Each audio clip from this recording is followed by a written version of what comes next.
Hello, everybody. This is Kyrix with another one of my Star Wars audiobook book reports. This is my review of Star Wars Return of the Jedi Beware the Power of the Dark Side. Author of this is Tom Engelberger. That's a strange name, but whatever. Mark Thompson, again, narrating it. He seems to have been the guy for the trilogy. And the summary of this is that this is, of course, another updated retelling, this time of the final story of the original movie trilogy, Return of the Jedi. And of course, it manages to fall between the first and second books in tone and covers, until the end of the original canon, in fairly good detail. Now, my thoughts. There's a lot of baggage for this one, because Return of the Jedi has always had a special place in my heart. It was my very first true exposure to Star Wars. I had actually owned numerous toys, ships, a sleeping bag, and so on for Star Wars and never knew that's what it was. Like, I used to have the Y-Wing fighter. I had an Empire Strikes Back sleeping bag, which said Empire Strikes Back on it. I just never knew that was a Star Wars thing. I had the Chewie figure, the Lando figure, the Wampa figure. I had all this stuff, and I never knew. But I was at a garage sale as a child and found the Return of the Jedi storybook and got my parents to buy it for me. And this is my first exposure to the series. Ironically, it was also the first of the 3 movies that I saw, because I just have this weird tendency when I find a trilogy that's already, trilogized for the first time, I see the third part first, the first part second, and the second part third. It's never intentional, it just happens that way. Same thing happened with the Aliens trilogy. And as a result, I knew pretty much everything going in. That's actually the reason that I've avoided spoilers so strongly for Force Awakens and The Last Jedi and whatever the 9th movie's called. Because since I saw Empire first, I saw the ending. I knew all this stuff. I knew Vader was Luke's father. I knew Luke and Leia were siblings. I knew Han would be frozen in carbonite. I knew that Lando was a good guy. I knew Obi-Wan would be killed by Vader, and I knew that little weird green thing was Yoda. So, as a result, my perception of the entire franchise was altered. I went in to A New Hope knowing that Obi-Wan was going to die. I knew that Luke was going to blow up the Death Star. I knew this shit. So, my second book, by the way, because that was my first, was a trivia book that went into pretty exhaustive detail on the trilogy that existed at the time. So I knew, for example, the name of Leia's ship. I knew, all sorts of random trivia stuff that no one knew. I knew that Obi-Wan had been the one to injure Vader, despite them never mentioning that in the movies. I knew the name of the Star Destroyer that Vader was on, and so on. And that was just fun. So,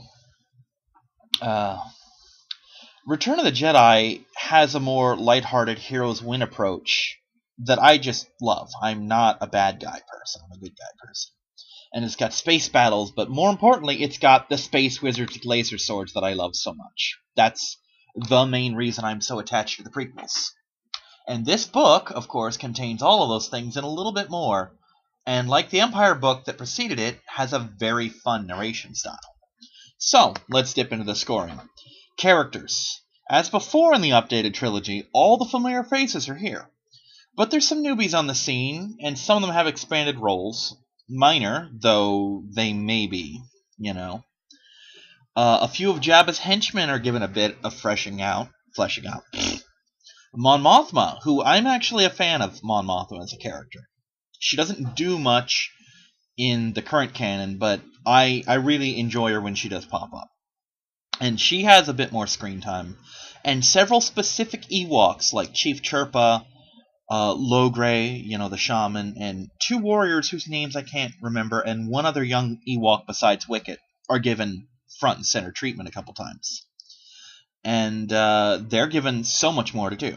And in short, they took all the characters they had, presented them fairly and accurately, then grabbed a few side characters, like those I mentioned, with small but important roles, and just absolutely brought them to life. So, 5 out of 5. Setting. Okay, as is the typical fare for these trilogy books, we hit all the familiar places. Not much deviation there. They're represented well, but not really new there. So 3 out of 5 there. Now story. Here we go. Just like when I did Empire, I'm really biased in this regard, but in the opposite direction this time. Because with Empire, I set the score low and just, to be fair, had to do everything I could to build it up without, fluffing the numbers.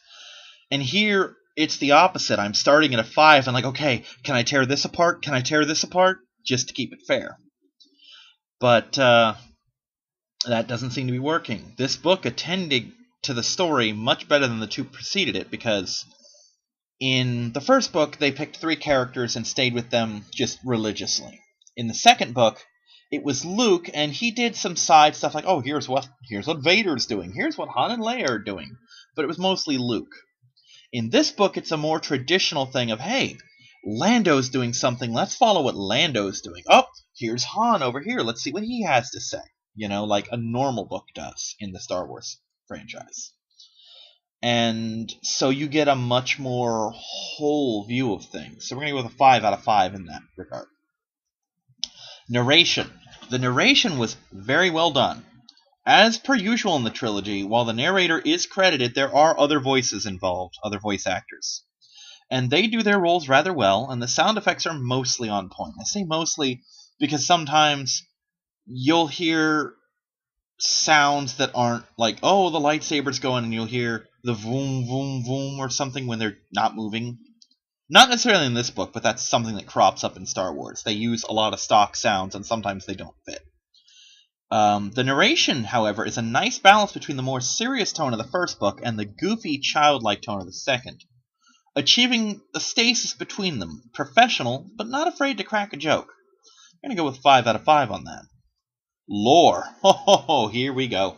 There are very small, but rather fantastic changes to the lore.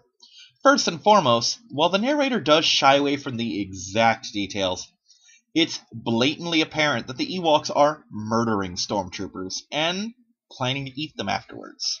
It's like, oh, he took his knife and plunged it. Well, let's not talk about where he put the knife. It's... They'll word swap at the last second, but that's a dead stormtrooper. Whereas, you see him in the movie, it's like, oh, he knocked out the stormtrooper, that's so cute. No, he killed that stormtrooper. People focus so much on how cute and silly the Ewoks are that they forget these are deadly predators and lethal warriors. Same effect goes to the Gungan, so that's more Jar Jar's fault than anything. This book, however, does not forget that fact, and while the narration may shy away from where that knife or spear point is being stabbed through the armor, there's absolutely no doubt in the reader's mind that that stormtrooper did not survive it. And there is a lovely little side moment with Mon Mothma. Remember? Love Mon Mothma here. She tries to talk Leia out of going into danger and then complains that, I'm so important, I hate being shuttled away, so I can totally understand. And there's also a little side note that I never realized, that apparently she underwent starfighter pilot training. I think it was just after the Clone Wars, and she realized, oh, I have no aptitude for this. But these, ironically, tend to make Return, which is the more lighthearted of the trilogy, really, really dark.